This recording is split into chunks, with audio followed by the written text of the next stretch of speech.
avant de vous déterminer le type de guerre véritable qui se mène au Congo, laissez-moi vous instruire avec ce que la Bible dit dans 1 Corinthiens à partir de chapitre 2, à partir du verset 9 jusqu'au verset 16.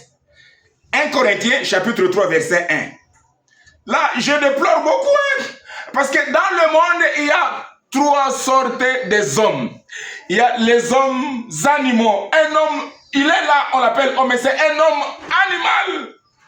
Un autre, on l'appelle homme, mais c'est un homme charnel. Mais un autre, c'est un homme spirituel. Alors, je vais emprunter le langage spirituel pour les hommes exclusivement spirituels. Mais toi, tu es homme animal, homme charnel. Tu ne comprendras rien de ce que je vais parler maintenant là, du type de la véritable guerre.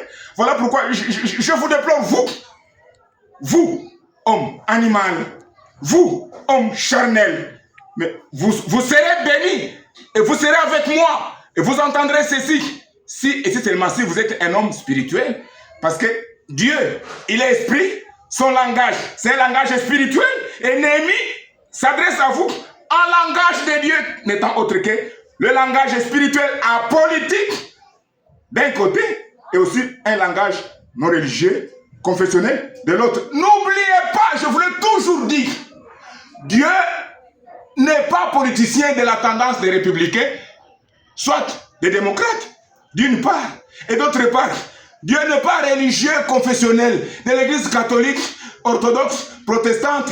Non, Dieu, il n'est ni politicien tendancieux, ni religieux confessionnel. Mais qui est Dieu? Mais Dieu, il est créateur de tout le monde, c'est ça. Qui est Dieu? Mais Dieu, il est législateur. C'est lui, Dieu, le faisait de sa loi.